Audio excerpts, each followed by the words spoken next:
Nagkalat na po ang adik. Kita mo ha, Davao po to. Nagkalat ang adik. Tanghaling tapat.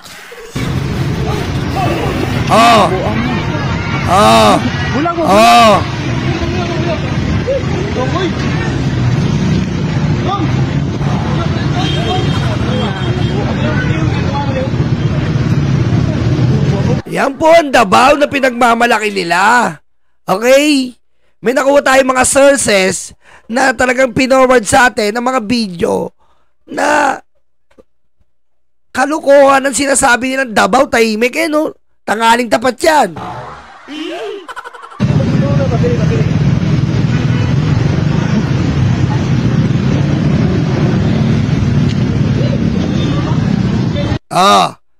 Diba?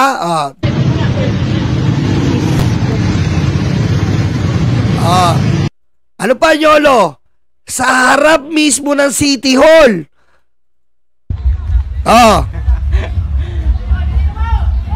Eto po, harap ng City Hall, kung saan nandun yung mayor, doon nagrarayot. Harap ng City Hall. Doon nagrarayot. Walang kwenta yung mayor eh. Walang kwenta eh. Panoorin nyo.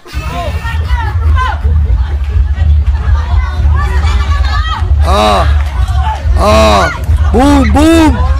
Yung mayor wala, sabog yata yung mayor eh. Walang pakialam oh. Boom. Boom. Boom. Yeah, balatan mo. Walang kwenta yung mayor dyan. Balatan mo pa. Balatan mo. Yeah.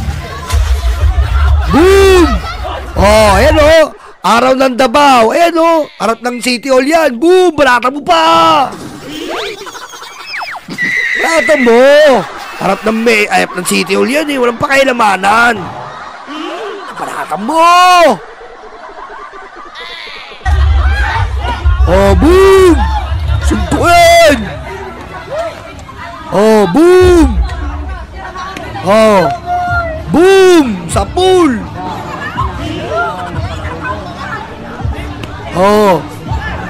Walang pakialam yung mayor oh. Suntukan lang. Boom. Yan oh, City Hall oh. Hey. Suntukin mo. Wala naman tayo mayor dito eh. Palag-palag.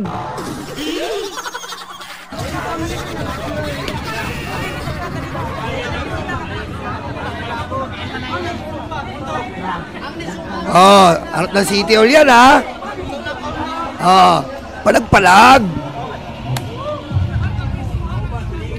Yan City Hall yan eh, no? Makita mo, no? Eto dito. Iba yung City Hall nila, may parang, ano.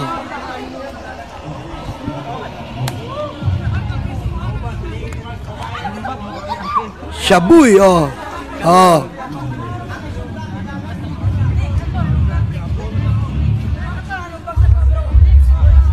palag-palag. Ganyan po sa Davao, Dahil lang.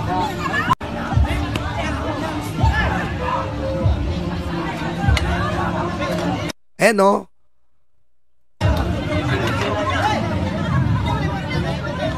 Yan po sa Davao. Walang mayor, palag-palag,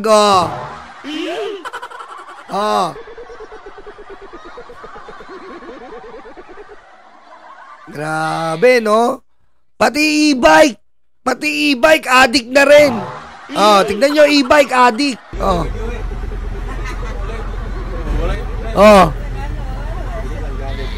Tignan mo. Pati e-bike ko, nagda-drugs. Ano ba yan?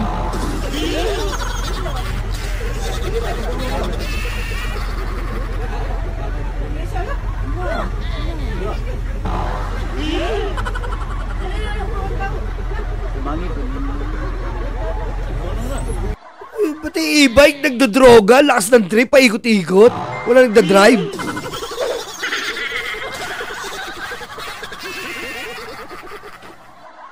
Gara. Yari dito.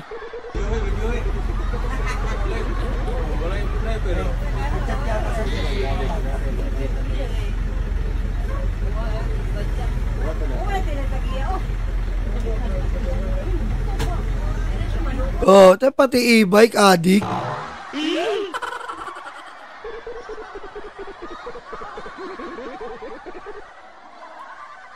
Yan po yung Davao. Pakinggan natin to.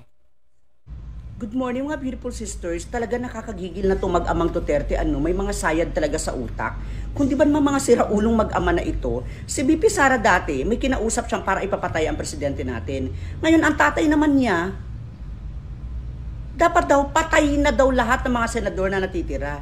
Ganyan ba kayo kaatat na makuha ulit ang kapangyarihan ninyo? Atat nga, atat na atat. Kasi nga, pag gusto nila makuha yung kapangyarihan, para ano?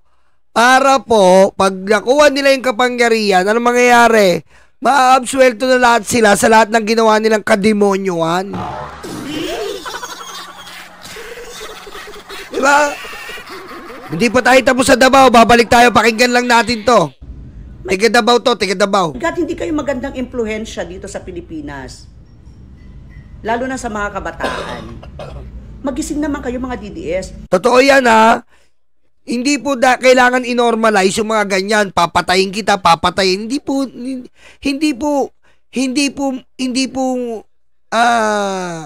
normal na salita ang pagpatay.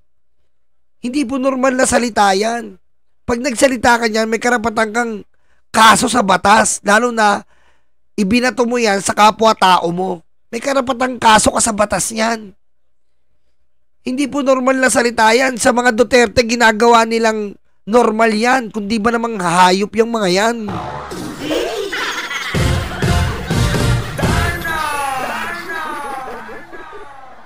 Hello? Nananawagan ako sa dating Pangulo natin na si Rodrigo Duterte. Imbes na po isipin ninyo ang kamatayan ng ibang tao, ang isipin ninyo ang kamatayan ninyo. Oh, tama! Digong, isipin mo yung kamatayan mo! Hayop ka!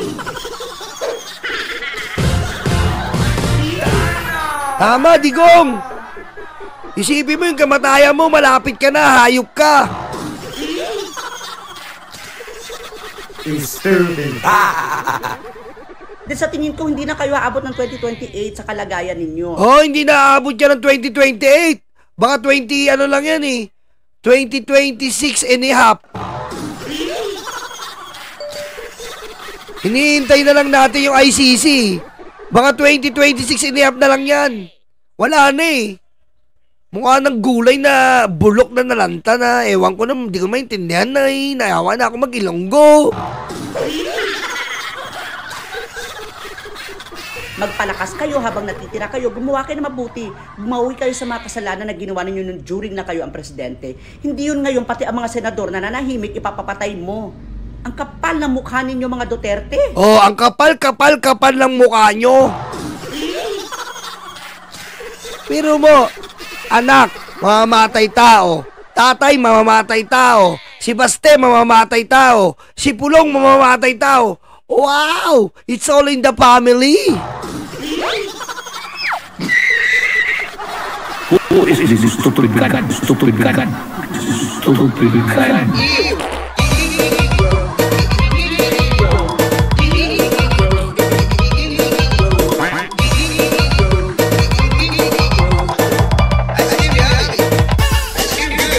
Hindi po siya naliligo. Bobo ka! It's all in the family. Kining-inim. Diba? Wala ka talagang aasahan. Yan nga ang pinakamalaking budol sa bansang Pilipinas, Duterte. Disturbing. Yan po ang pinakamalaking budol sa bansang Pilipinas, sabi ko sa inyo. Oh, yan ha, kitang-kita mo ha, Digong, asikasuhin mo yung pagpanaw mo. Tanungin mo si Badoy tsaka si Eric. Ha? Kasi sila yung bahala sa'yo. Sila yung ipanaw.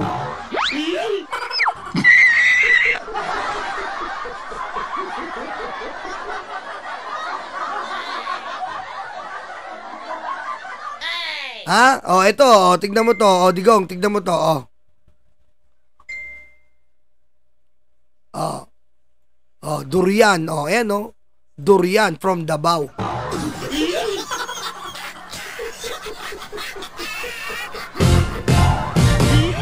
Ba? Grabe yung durian sa Davao, no? Mapapamura ka talaga eh. No? Grabe yung durian sa Davao, no? Balat pa lang mabantot na eh.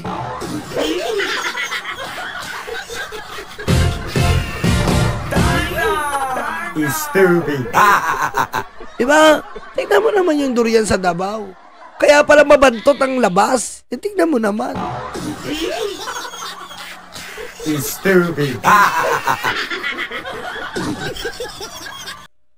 44 million worth of shabu was seized in Panabo City, Davao del Norte on Sunday. Ayan po, nung linggo lang po ito. Ay, nung Saturday pala. Nung Sabado. Kahapon. Kahapon lang po to. May nahuli na naman ng mga shabu. Grabe naman talaga. Ano bang ginagawa mo, Baste? Ano bang ginagawa mo?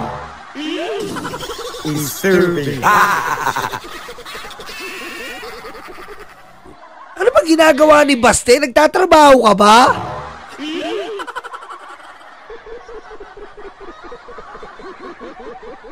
O nagpapakalulong ka lang? Pero mo sunod na to dati every other month. Ngayon, kada linggo na. Oh.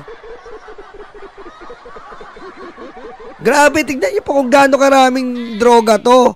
44.4 million.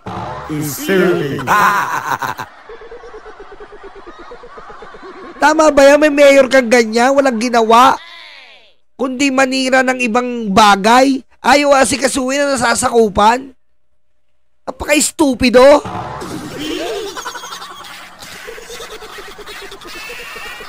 Totoo yan, Sel. Ito yung sinasabi ni Rojas na gusto mo ng droga? Doon tayo sa Davao. Makakuha tayong droga.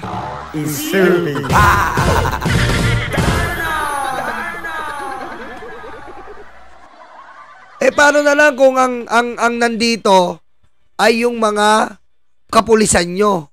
Malamang hindi mauuli to. Malamang magpapatuloy to. Malamang lusot na lusot tong mga ganitong milyong-milyon na mga shabu. Kasi kasabwat kayo.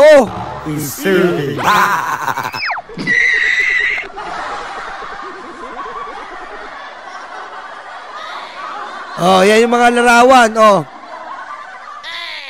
Ay, papangit yan. Huwag yan. Oh, yan oh. Oh. Diba? Oh. Kita mo, nauli. At bukod pa dyan, meron pa po. Eto pa. Oh.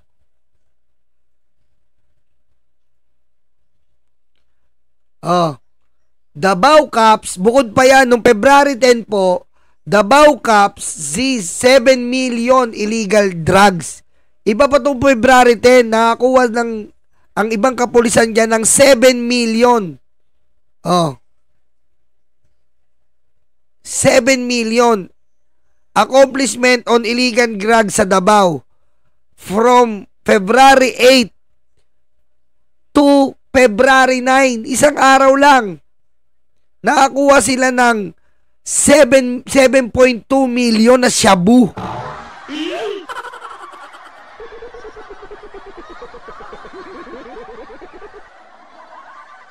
Nakadakip sila ng 11 arrested. 11 kataong arrested na involved dito sa isang araw na 7.2 million.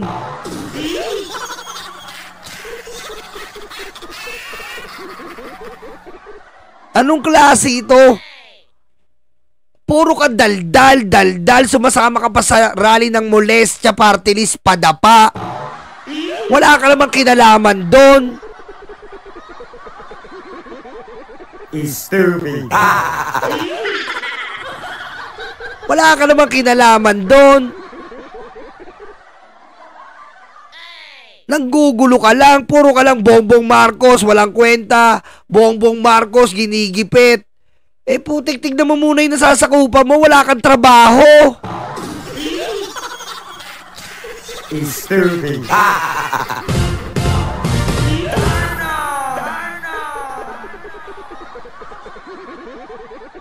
Nung Sabado, 44 million. Nung February 10, 7.2 million.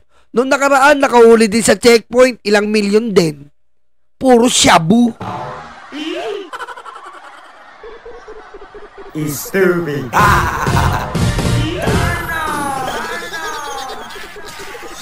Diba? Anong klase yan? Tapos, empleyado mo, adik la, 37, 38. Pulis mo, adik. Ikaw, tanong mo si Ellen, Adarna, ano sasabihin? Ano sasabihin ni Ellen? Lahat ng drugs na try niya na. Sino girlfriend ni Ellen? Si Baste, boyfriend niya nun. Disturbing. Disturbing. Bago ka mamuna kay Bongbong Marcos, tingnan mo muna yung nasasakupan mo, Baste. Wala kang tinatrabaho. Puro kayabang, wala ka naman pagyayabang.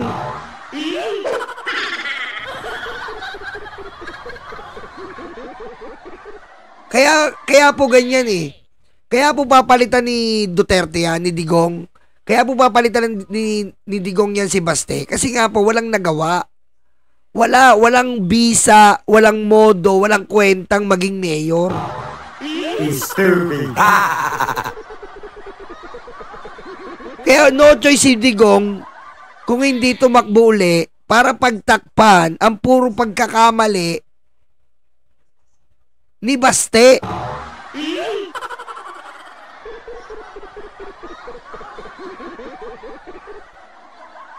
Kasi puro mali ang ginawa ni Baste eh. Puro pagkakamali. Biro nyo, sa kanya nabuko yung booklet, yung logbook na dalawa. Isang peke, isang totoo. Isang dinodoktor, isang hindi. Yung hindi, ayun yung tinatabi nila sa totoong tao, sa totoong nasasakupan nila sa media. Yung pinapakita nila, yung peke, dinudoktor nila. Kaya nga manang-mana rin si Saray, pare-pareha silang ugali. Mahilig silang mandoktor.